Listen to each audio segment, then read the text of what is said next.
अस्सलामुअलैकुम। उम्मीद है आप सब खैरियत से होंगे। अल्लाह ताला हम सबको अपनी आफ़ियत में रखे, सबकी मुश्किलों को आसान करे। आमीन सुम आमीन। सबको सेहत कामिला अता फ़रमाए, सबकी बीमारियों को दूर फरमा दे। आमीन सुम आमीन।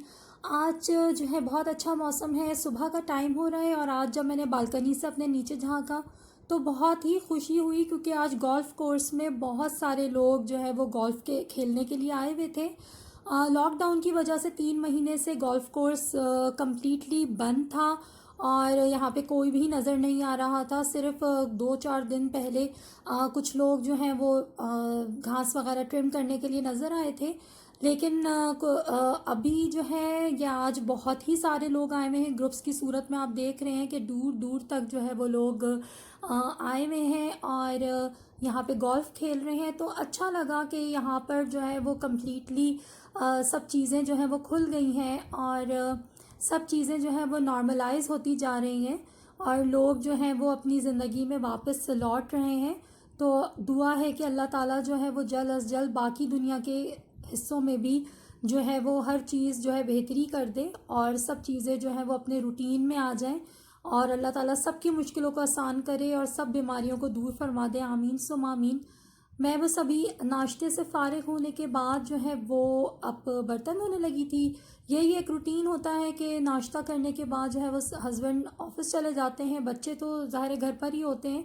उनका तो अभी स्कूल वगैरह का कुछ ऐसा पता नहीं है कि वो कब खुलेंगे। सब कुछ नॉर्मलाइज होने के बाद भी स्कूल सबसे लास्ट चीज़ ही है जो कि खुलेगी और पता नहीं वो किस तरह से वो खोलेंगे और उसके क्या एसओपीज़ होंगे। तो अभी मैं नाश्ता वगैरह से फ़ारिग होकर बर्तन वॉश करने लगी थी और बस यही इस तरह का ही रूटीन होता है कि सबसे पहले मैं नाश्ते के बाद जो है वो अपना किचन साफ़ कर लेती हूँ। बहुत ज़्यादा घर में सफाई की इतनी ज़रूरत नहीं पड़ती। यहाँ का वेदर बहुत अच्छा है, मौसम बहुत अच्छा रहता है, बहुत गर्द वगैरह नहीं उठती है। तो घर जो है वो साफ़ सुथरा ही रहता है अगर आप एक बार सफाई हो जाती है तो। अगर बच्चे छोटे नहीं हैं, आपके बड़े बच्चे बड़े हैं, समझदार हैं, तो वो भी ख़ुद भी मैनेज करते हैं चीज़ों को, तो बहुत ज़्यादा क्लीनिंग की ज़रूरत नहीं पड़ती यहाँ पर। तो अभी भी मैं बस जो है जस्ट थोड़ा बहुत मुझे क्लीनिंग की थोड़ी सी सफाई बस करनी है। तो आज की ये वीडियो जो है इसके अंदर हम बहुत सारी चीज़ें शेयर करने लगी हूँ मैं आप लोग के साथ और उसमें है अपनी किचन की थोड़ी सी क्लीनिंग और एक है रेसिपी और वो है कोफ्ते की रेसिपी। बहुत ही मज़ेदार और आसानी से बन जाने वाले कोफ्तों की रेसिपी आज मैं आप लोग के साथ शेयर करूंगी इस वीडियो के अंदर। और इसके बाद जो है फिर मुझे जाना है शॉपिंग के लिए। छोटी मोटी चीज़ें हैं जिनकी ख़रीदारी करनी है, काफ़ी दिनों से पेंडिंग है, तो इसलिए मैंने आज सोचा कि आज जो है मैं शॉपिंग में चली जाती हूँ और आप लोग के साथ इसकी वीडियो भी शेयर करूँगी और क्या चीज़ मैं ख़रीद रही हूँ वो भी आप लोग के साथ शेयर करूँगी। एक बहुत ज़रूरी बात जो मैं करना चाहती हूँ वो अभी रह गई है और वो ये है कि आजकल मैं देख रही हूँ बहुत सारे व्लॉग्स भी देखती हूँ, बहुत सारी वीडियोस भी देखती हूँ। तो मुझे ना लगता है कि लोग बहुत ज़्यादा जो है और जिन लोगों से बातचीत भी हो रही होती है तो बहुत ज़्यादा लोग जो हैं वो ना फ्रस्ट्रेट हो रहे हैं हालात की वजह से, बहुत ज़्यादा एंजाइटी का शिकार हो रहे हैं। तो ये चीज़ जो है बहुत ही ख़तरनाक होती जा रही है और ये चीज़ बढ़ती ही चली जा रही है क्योंकि जिस तरह से ये परेशानियाँ, बीमारियाँ जो हैं वो जिस तरह के उनके नंबर्स बढ़ते जा रहे हैं तो उसी तरह से जो है लोगों की एंजाइटी लेवल भी बढ़ता चला जा रहा है। तो ये चीज़ जो है बहुत ही ख़तरनाक हो रही है क्योंकि एक चीज़ होती है जो कि जिस्मानी इंसान को कोई बीमारी लाहक हो गई, उसने दवाई खा ली, उसका इलाज हो गया, उसने जो है परहेज़ कर लिया बहुत सारी चीज़ों से तो वो सही हो जाता है। लेकिन ये जिस तरह की कंडीशन आजकल मेंटली लोगों की हो रही है, वो फ्रस्ट्रेट हो रहे हैं, वो बहुत ज़्यादा बेजार हो रहे हैं, उनका मेंटल टॉर्चर हो रहे हैं, ये चीज़ बहुत ही ख़तरनाक है। ये नफसियाती तौर पर उनको बहुत ही ज़्यादा ख़तरनाक लेवल पे लेके जा रही है। तो इस चीज़ से बचना भी बहुत ज़रूरी है। हमें अपनी ज़िंदगी को मोतदल रास्ते पे लेके जाना बहुत ज़रूरी है, दरमियाना रास्ता जिसे कहते हैं। तो ये उस पे जाए बग़ैर जो है ये मुमकिन नहीं होगा।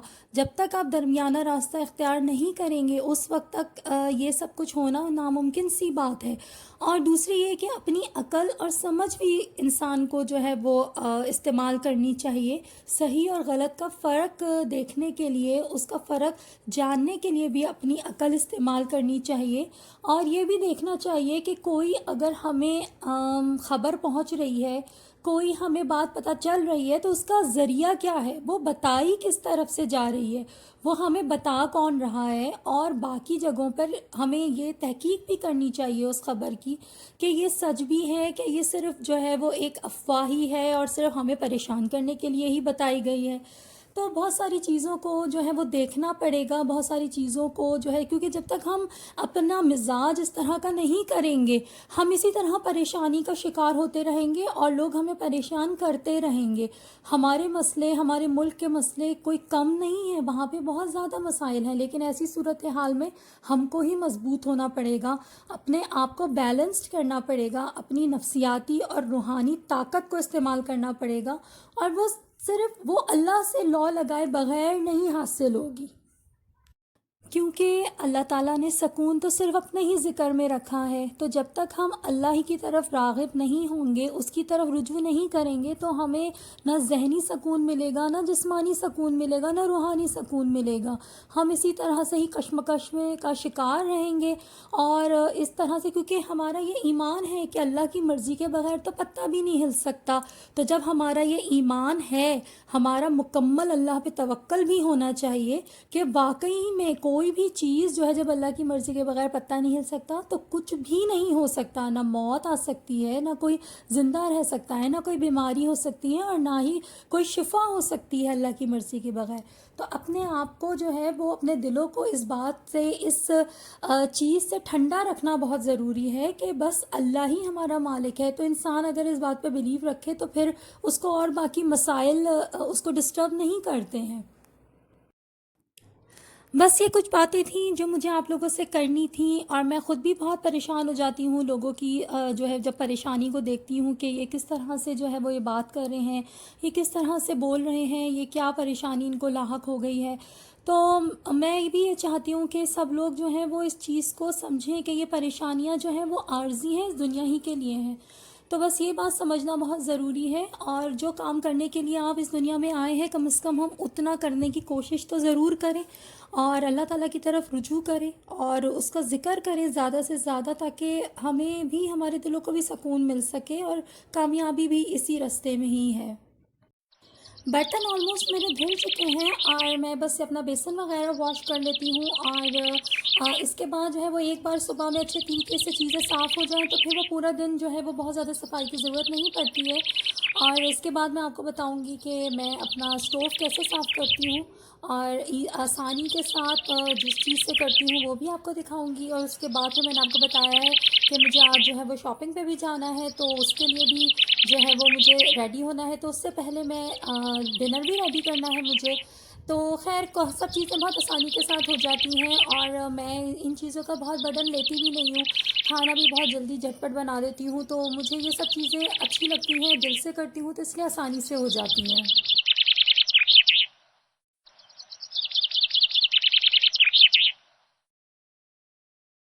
बस अभी मेरे बर्तन धुल चुके हैं, और अब मैं अपने स्टोव की क्लीनिंग करने लगी हूँ। और क्योंकि ये ग्लास टॉप है तो बहुत जल्दी गंदा भी हो जाता है, ग्रीसी भी हो जाता है। तो उसके लिए मैं यूज़ करती हूँ ये किचन क्लीनर। तो ये बहुत अच्छा है, जस्ट इसको जो है आप स्प्रे कर दें, और उसके बाद जो है वो फ़ौरन ही उसको वाइप कर लें। तो किसी तरह की भी ग्रीस लगी हुई हो, किसी तरह का भी कुछ गिरा हुआ हो, तो वो अच्छे से जो है वो साफ़ हो जाता है। बिल्कुल भी ज़्यादा आपको घिसना और ज़्यादा रगड़ना नहीं पड़ता है इस चीज़ को, जिस तरह मैंने ये जो स्प्रे कर दिया है। और फिर अब मैं जो है वो इससे जो है वो करूँगी। और ये 99.9% जो है वो डिसइंफेक्ट कर देता है चीज़ को, इसके ऊपर ऐसा लिखा हुआ है। तो बहरहाल मैं ये रेगुलर यूज़ करती हूँ कि एक बार जो है वो चूल्हा इससे साफ़ कर लेती हूँ। तो उससे ये होता है कि जो भी चिकनाई वगैरह जो है वो गिर जाती है, जैसे खाना वगैरह पकता रहता है तो वो चूल्हा गंदा भी होता है, तो फिर आप उसको साफ़ कर लें तो बहुत अच्छे से ये साफ़ हो जाता है।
Why?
और अब मैं आप लोगों के साथ शेयर करूंगी अपनी ज़बरदस्त कोफ्तों की रेसिपी। बहुत आसान और बहुत ही मज़ेदार बनते हैं, बहुत आसानी के साथ बन जाते हैं। अक्सर लोग समझते हैं कि कोफ्ते बनाना बहुत ही मुश्किल काम है, इसमें बहुत टाइम लगता है, जबकि मुझे लगता है कि कोफ्ते जो है वो बहुत ही आसान रेसिपी है और झटपट बन जाते हैं। आप चाहें तो ये बनाकर भी रख सकते हैं और फिर उसका सालन बनाया और उसके अंदर कोफ्ते डाल दिए, तो ये आसान भी रहता है। तो मैं अब आपको बताऊंगी कि इसको किस तरह से बनाना है और इसमें क्या क्या इंग्रेडिएंट्स जो है मैं इस्तेमाल कर रही हूँ। सबसे पहले जो है मैंने एक बोल ले लिया है और ये है खशखश, इसे खसखास भी बोलते हैं कुछ लोग। और खशखश जो है वो तकरीबन 1 से 1.5 टेबल स्पून जो है मैंने इसमें बोल में डाल दी है और इसको हम पानी थोड़ा सा डाल के जो है वो इसको भिगो के रख देंगे 10 से 15 मिनट के लिए। तो यहाँ पे खशखश जो है वो बहुत साफ़ हुई भी आती है, इसमें कोई कंकर या कचरा नहीं होता, तो इसलिए जो है बस डायरेक्ट इसको पानी में मिक्स करके ही जो है मैं हम यूज़ कर लेते हैं। लेकिन अगर आपके पास जो है कंकर वाली या गंदी आती है, आपको खुद छाननी पड़ती है, तो आप उसको साफ़ करके ही भिगोइए।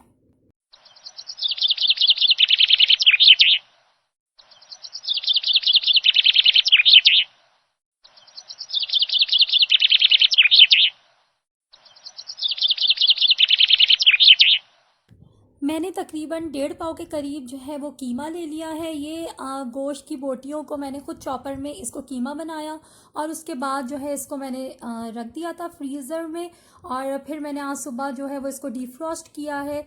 अब ये जो है अच्छी तरह से डीफ्रॉस्ट हो चुका है और अब मैं जो है वो इसके अंदर जो चीज़ें डालनी हैं वो उसकी अब तैयारी कर रही हूँ। उसके लिए तकरीबन जो है मैंने एक प्याज अभी ली है, लेकिन जो है ये तकरीबन जो है ये प्याज बड़े साइज़ की नहीं है, तो मुझे लगता है कि मुझे थोड़ी आधी प्याज जो है वो और लेनी होगी या छोटे साइज़ की, तकरीबन 1.5 प्याज जो है वो मीडियम साइज़ की आप इसके अंदर जो है वो इस्तेमाल करेंगे।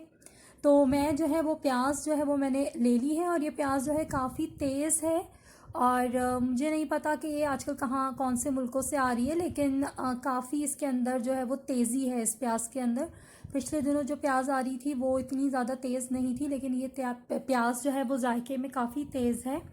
और तो ये मैंने एक प्याज कट करी थी, लेकिन मुझे लगा रहा है कि जो है वो ये कम पड़ेगी, तो इसलिए मैं जो है वो हाफ़ प्याज जो है, एक मीडियम साइज़ की सारी प्याज़ें, तो मैं उसमें से हाफ़ प्याज जो है वो और ले लूँगी, तो मैं वही अब कट कर रही हूँ।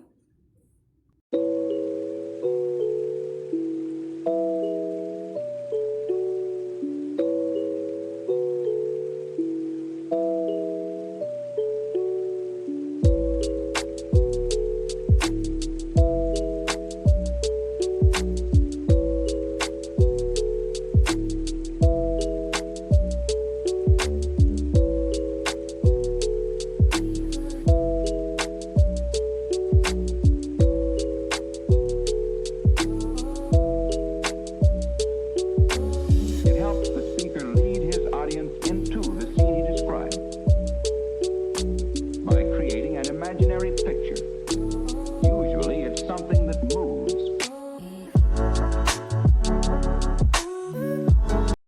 मीडियम साइज़ की 1.5 प्याज के साथ जो है मैं तकरीबन जो है 8 से 10 हरी मिर्चें हैं। ये भी मिर्चें बहुत तेज़ मिर्चें होती हैं, अच्छा खासा इसका स्पाइस का इसकी जो कहना चाहिए कि तेज़ी बहुत ज़्यादा होती है, तो मैं जो है ये इसमें डाल रही हूँ।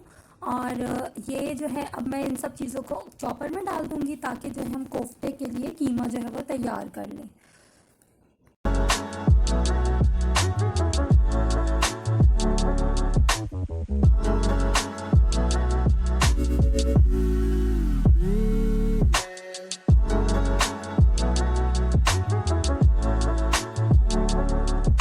इसके अलावा मैं इसके अंदर गोल वाली जो लाल मिर्च होती है दक्कनी मिर्चें का कहते हैं हम इसको, तो वो भी मैं अब इसमें ऐड कर दी हैं।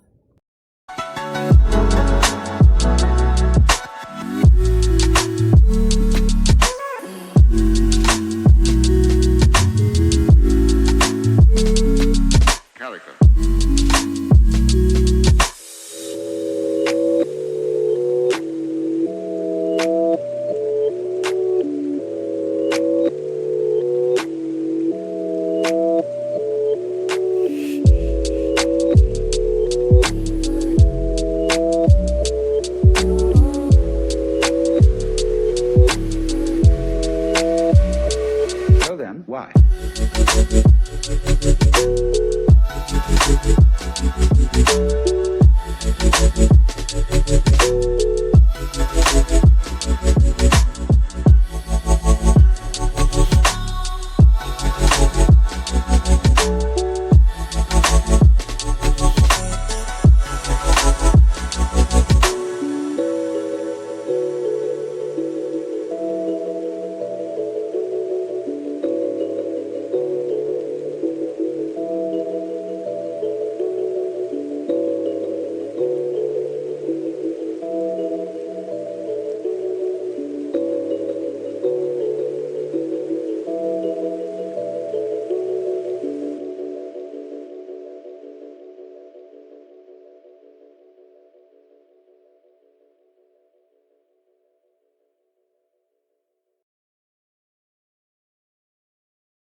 हमने अच्छी तरह से जो है चॉपर में ये पीस लिया है कीमा, प्याज, हरी मिर्च, गोल लाल मिर्च के साथ। अब हम जो है इसमें स्पाइसेस ऐड करेंगे। नमक डाल दिया है मैंने तकरीबन 2 टेबलस्पून, और इसके अलावा जो है मैं इसके अंदर ऐड कर रही हूँ पिसा हुआ धनिया पाउडर 1.5 टीस्पून।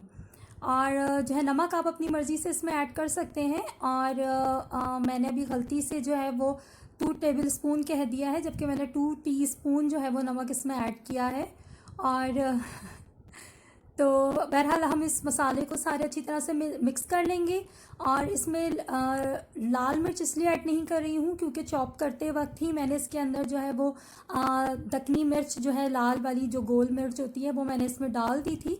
तो हम मज़ीद जो है अगर हम इसमें पिसी हुई लाल मिर्च ऐड करेंगे तो ये बहुत ज़्यादा स्पाइसी हो जाएगा, क्योंकि इसमें हमने हरी मिर्च भी डाल रखी है। अभी जो है मैंने ये मोर्टार सेट निकाल लिया है, और इसके अंदर जो हमने तकरीबन 10 मिनट पहले ये भिगो के जो रखा था खसखस हम इसके अंदर इसमें डाल देंगे। अब आप कहेंगे कि मैं जो है वो इसको मोर्टार सेट पे क्यों घिस रही हूँ, तो बस ये जो है वो रेसिपी है। और अगर आप इसी तरह से बहुत ही मज़ेदार जायकेदार कोफ्ते बनाना चाहते हैं तो थोड़ी सी आपको तो मेहनत करनी पड़ेगी। आप चाहें तो इसको चॉपर में भी इसको डालकर जो है वो इसके साथ ही कीमे के आप पीस सकते हैं, इसको चला सकते हैं। लेकिन जो है वो मज़ा तो उसी वक्त आता है जब आप इसके अंदर जो है वो आप इसको घिसेंगे। तो ये थोड़ी ही देर में 4 से 5 मिनट के अंदर जो है ये पेस्ट बन जाएगा खसखस का।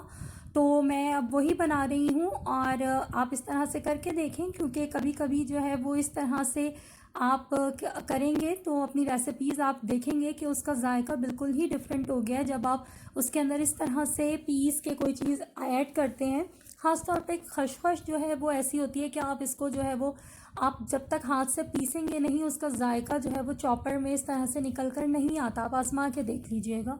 तो मैं बस इसको जो है वो 4-5 मिनट तक ही इसको इस तरह से जो है वो घिसूँगी और हावन दस्ते से। तो फिर जो है ये अच्छी तरह से एक पेस्ट, क्रीमी पेस्ट सा बन जाएगा, क्योंकि पानी हमने जो भिगोया था वही हमने इसके अंदर ऐड कर दिया है पानी। तो ये जो है हमारा बहुत अच्छा सा जो है वो ये तैयार हो रहा है। और अब हम इस खसखस का जो ये पेस्ट बनेगा इसको हम अपने पिसे हुए जो कीमा है हमारा कोफ्तों का, हम उसमें ऐड कर देंगे।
हमने जो है एक बोल में पानी ले लिया है और अब हम जो है वो कोफ्ते तैयार करेंगे। इसको इस तरह से आप अपने साइज़ हाथ के हिसाब से जो है वो देख लीजिए आपको कितने बड़े साइज़ के जो है कोफ्ते चाहिए।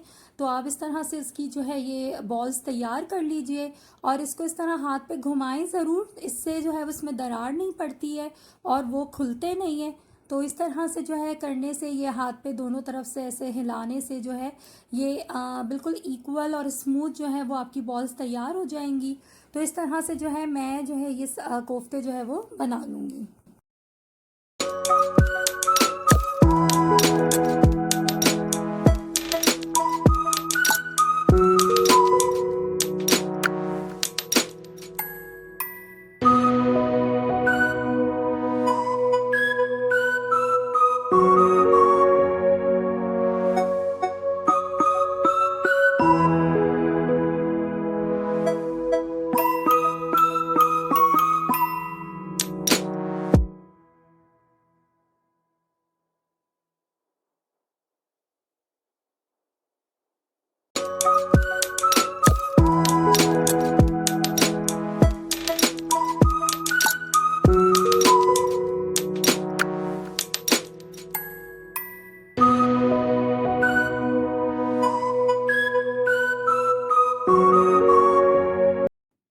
हमने जो है वो कोफ्ते जो है बना लिए हैं। इसमें से मैंने अभी पकाने के लिए 8 कोफ्ते ले लिए हैं। तो अब ये मैंने एक पतीली ले ली है इसका सालन तैयार करने के लिए। तो अब मैं आपको बताती हूँ कि इसका सालन कैसे तैयार करेंगे, जो हम इसकी करी बनाएंगे। तो उसके लिए मैंने तकरीबन जो है वो 1.5 प्याली जो है ऑयल ले लिया है, कुकिंग ऑयल। और कोफ्ते के अंदर जो है वो ऑयल थोड़ा सा ज़्यादा रखें तो उससे उसका मसाला बहुत अच्छा तैयार होता है।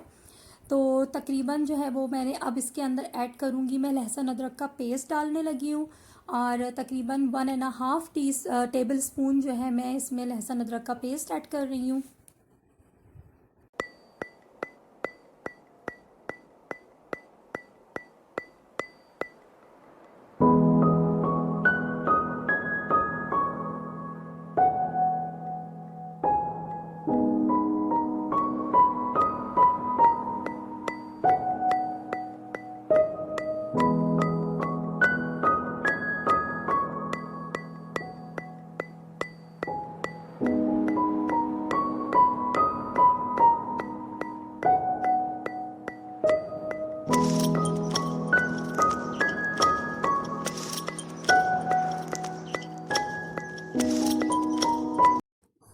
अब हम इसके अंदर दीगर मसाला जात ऐड करेंगे। वो है तकरीबन 2 टीस्पून लाल मिर्च पाउडर और इसके बाद जो है हम इसके अंदर ऐड कर रहे हैं तकरीबन 1/2 टीस्पून हल्दी और इसके बाद जो है हम इसके अंदर ऐड कर रहे हैं पिसा हुआ धनिया पाउडर।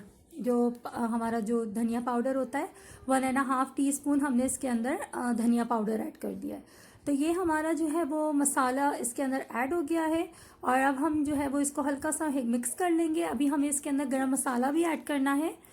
पिसा हुआ गरम मसाला जो होता है आप कोई सा भी ले लें, ज़ाफ़रानी ले लें या सादा जो गरम मसाला घर का बना होता है वो भी आप ले सकते हैं।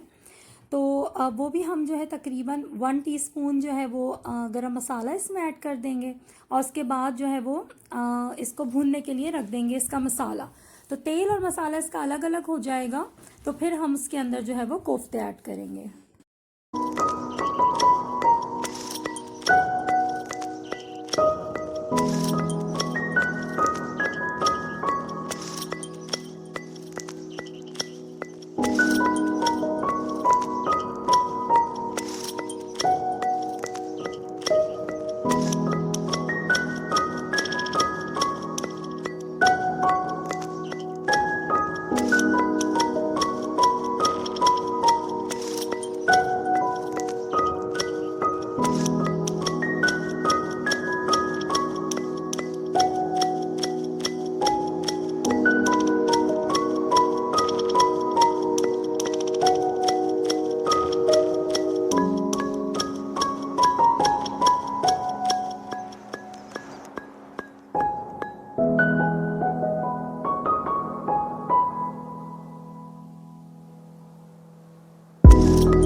मसाला भुन जाने के बाद इसके अंदर आधी प्याली पानी ऐड किया था ताकि मसाले का कच्चापन दूर हो जाए, और बाकी जो आधी प्याली पानी है उसके अंदर 1 चम्मच दही मिलाकर मैंने इसका इस तरह से जो है वो बना लिया है।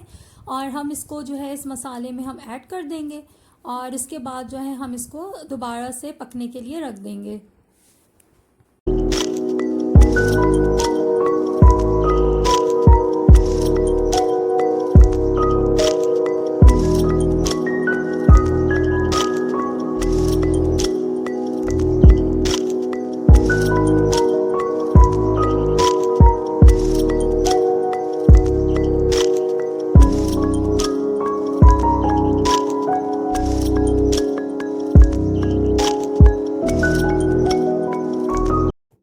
अब हम इसके अंदर कोफ्ते जो हैं वो ऐड कर देंगे, और आराम आराम से जो है हम कोफ्तों को इसके अंदर पतीली में छोड़ देंगे। और इसको चम्मच वगैरह से बिल्कुल अभी नहीं हिलाएंगे जब तक कि ये अच्छी तरह से हमारे कोफ्ते तैयार नहीं हो जाते।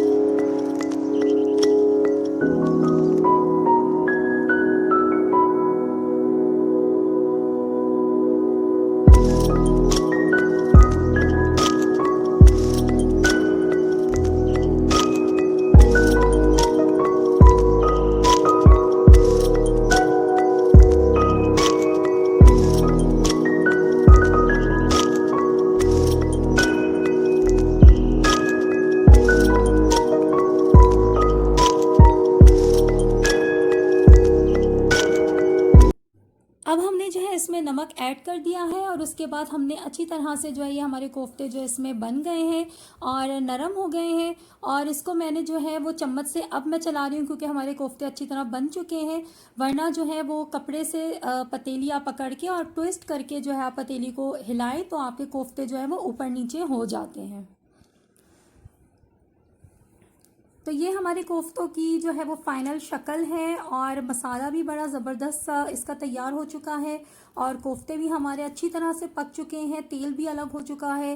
गार्निशिंग के लिए इसके अंदर हरा धनिया ऐड कर दिया है, और ये बहुत ही मज़ेदार और ख़ूबसूरत जो है वो कोफ्ते दिख रहे हैं। तो ये मेरा जो है वो रात का डिनर जो है वो रेडी है, जो मैंने रात को डिनर के लिए जो ये बनाए हैं। तो आप देख सकते हैं कि ये बहुत ही आसान रेसिपी है, कोई बिल्कुल भी मुश्किल नहीं है। और जो मैं आपको बता रही थी कि पतीली को कपड़े से पकड़ के इस तरह से जो है वो हिलाना है, तो कोफ्तों को जो है वो बहुत ज़्यादा चम्मच नहीं चलाना चाहिए, उससे कोफ्ते टूट भी सकते हैं। तो इस तरह से ही पतीली को हिलाना चाहिए। तो जो है ये थी कोफ्ते की रेसिपी, और मैंने सोचा कि आज मैं कोफ्ते बना रही हूँ तो आप लोग के साथ जो है वो रेसिपी भी शेयर कर लूँ।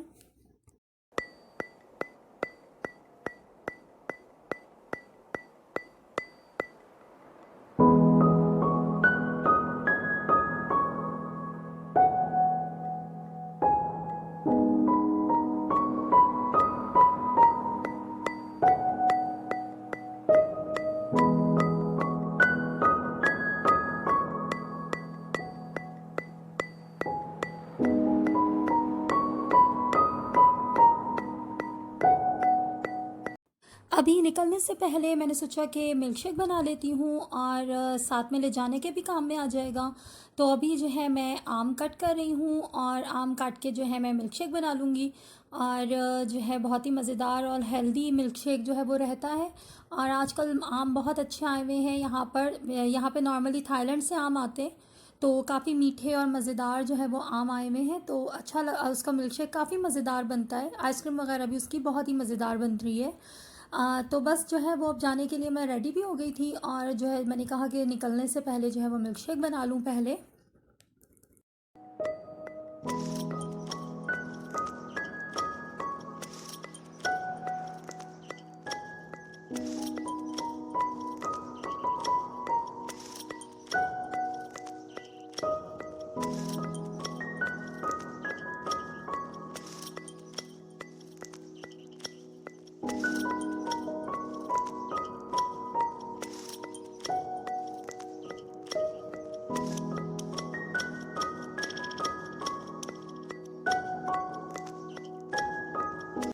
मिल्क शेक के लिए मैंने आम जो है उसको एक एक पूरा आम लेकर जो है उसको कट कर लिया है और जो है ब्लेंडर में मैंने उसको डाल दिया है।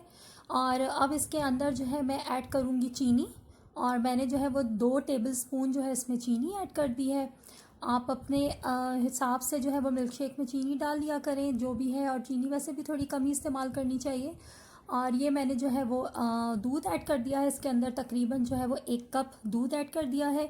और बाकी जो है मैंने इसके अंदर पानी ऐड कर दिया है। और अब हम इसके अंदर जो है वो ये सब चीज़ों को जो है हम मिक्स कर लेंगे, ब्लेंडर में ब्लेंड कर लेंगे।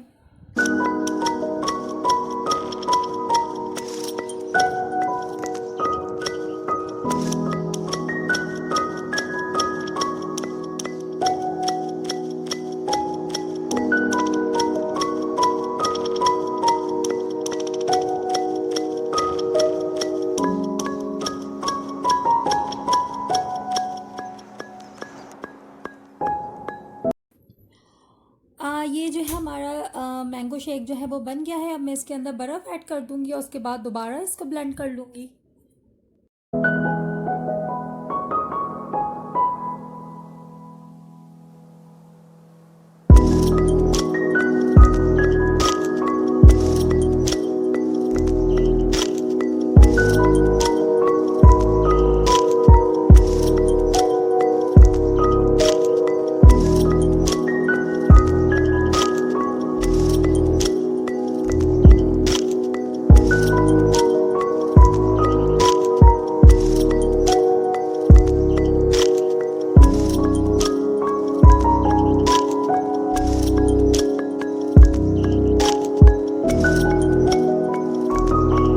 मिल्क शेक हमारा रेडी है। और ये मैंने ले जाने के लिए जो है अपना ग्लास निकाल लिया है।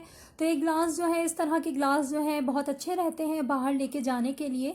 और ये जो है कन्वीनियंट होते हैं हाथ में पकड़ने के लिए। और आप कुछ भी जूस वगैरह, मिल्क शेक वगैरह जो है वो स्मूदी बना लें और घर से ही बना कर ले जाएं, तो ये काफ़ी अच्छे रहते हैं। और बिल्कुल इसके अंदर जो है कोई चीज़ स्पिल नहीं होती, ख़राब नहीं होता ये।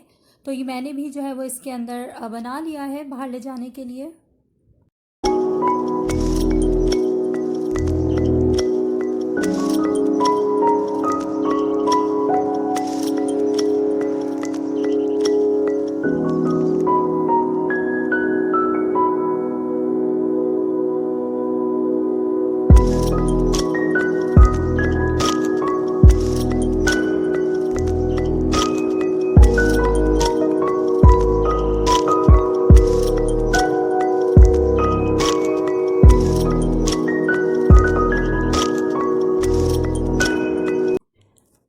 ओके जी, अब जो है हम बिल्कुल रेडी हैं जाने के लिए। तो मैं बस अब निकल रही हूँ और जो है बाज़ार जाने के लिए, शॉपिंग के लिए। और अब मैं आपको दिखाती हूँ कि ये है रास्ता जो, हाँ, हम जा रहे हैं बाज़ार। और मौसम जो है वो आज गर्म तो नहीं है लेकिन काफ़ी खुला हुआ है, बादल दूर दूर हैं और बारिश लगता है नहीं कि आज जो है वो होगी। तो जिस दिन बारिश नहीं होती उस दिन जो है मौसम थोड़ा हबस वाला हो जाता है, हब्स होता है। और थोड़ा गर्मी बढ़ जाती है। बारिश होती रहती है तो मौसम काफ़ी अच्छा रहता है, मॉडरेट रहता है। लेकिन आजकल जैसे कि बारिश का मौसम नहीं है, हफ्ते में 1 या 2 बार ही बारिश हो रही है। तो जो है उसकी वजह से जो है वो थोड़ा गर्म हो जाता है मौसम। और बहुत तेज़ जो है यहाँ पर धूप निकलती है।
ओके जी, हम जो हैं वो स्टोर में पहुंच चुके हैं और ये एक तरह से डिपार्टमेंट स्टोर है। यहाँ पे हर तरह की चीज़ें ही मिल जाती हैं। आपको गाड़ी का सामान लेना है, घर का सामान लेना है और स्टेशनरी लेनी है, आपको किचन का कोई भी आइटम लेना है, घर की किसी भी तरह की कोई भी चीज़ आपको लेनी है किचन से रिलेटेड या घर के फर्नीचर से रिलेटेड, तो वो सब चीज़ें जो है यहाँ पर हर तरह की ही मिल जाती हैं। और जो है वो चल चलाओ के लिए काफ़ी सही है और ना बेकिंग वगैरह का सामान भी यहाँ पे काफ़ी मिल जाता है। और तो इस वजह से जो है मैं यहाँ पे आई और यहाँ पे जो है मुझे जो चीज़ें चाहिए थी, मुझे उम्मीद थी कि वो सब चीज़ें यहाँ पर अवेलेबल होंगी और वो मुझे मिल जाएंगी, और वो अल्हम्दुलिल्लाह वो थी भी मौजूद और वो हम मुझे मिल भी गई। और आप देखें मेरे साथ मैंने स्टोर की थोड़ी सी वीडियो बनाई है, तो आप भी इंजॉय कीजिए।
ओके जी, अब हमारा जो है वो ख़त्म हो गई थी शॉपिंग, जो चीज़ें हमें लेनी थी वो हमने ले ली थी।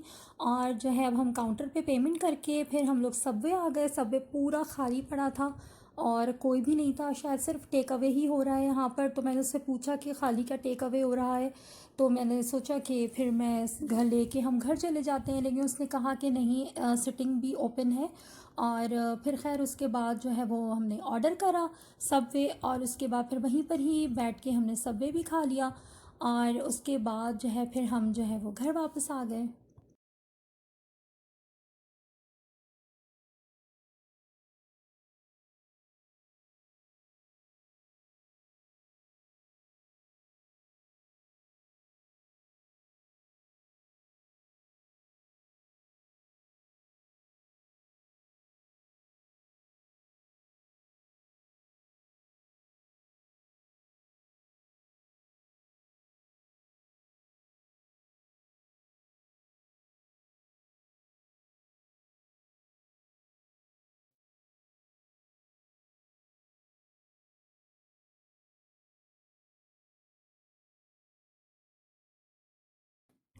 अम, मुझे जो है वो इसी तरह का बीफ रोस्ट वगैरह ही टाइप के सबवे में पसंद आता है, तो मैं यही लेती हूँ।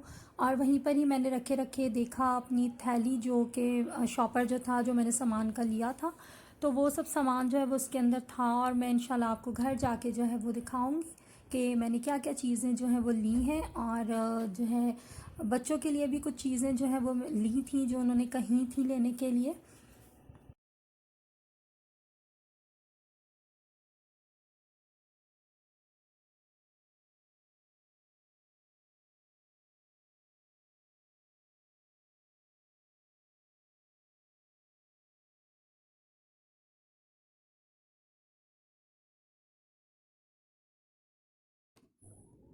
ओके जी, ये अब मैं आपको दिखाती हूँ कि मैंने आज क्या क्या चीज़ें ली हैं। छोटी मोटी चीज़ें हैं जो कि ज़रूरत पड़ती ही रहती है। और मुझे लगता है कि घर में ये सब चीज़ों की हर वक्त ही कोई ना कोई ज़रूरत रहती है। ये जो है मुझे लेना था, क्योंकि ये अभी रमज़ानों में ही इसका हैंडल टूट गया था। तो इस वजह से जो है मुझे एक ये नया लेना ही था, तो ये वहाँ पर मिल गया और अच्छा भी लग रहा था, क्वालिटी भी इसकी सही लग रही थी। तो मैंने फिर इस वजह से फ्राइंग स्पून जो है वो मैंने ले लिया। और इसके अलावा जो है वो बेटी का कुछ सामान था जो उसने लिया था, ये लूज़ पेपर वगैरह जो है वो हर वक्त ही बच्चों को इस तरह की चीज़ों की ज़रूरत रहती है। और ये कुछ फाइल्स कवर हैं और इस तरह की एसेसरीज़ जो हैं वो चाहिए होती हैं बच्चों को, तो वो बताते हैं कि भाई ये लेना है वो लेना है, तो ये इस तरह की ही ये सब चीज़ें हैं।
थोड़ी सी शॉपिंग और ये थी मेरी वीडियो। कमेंट करके ज़रूर बताइएगा कि वीडियो कैसी लगी, शॉपिंग कैसी लगी, खाना कैसा लगा।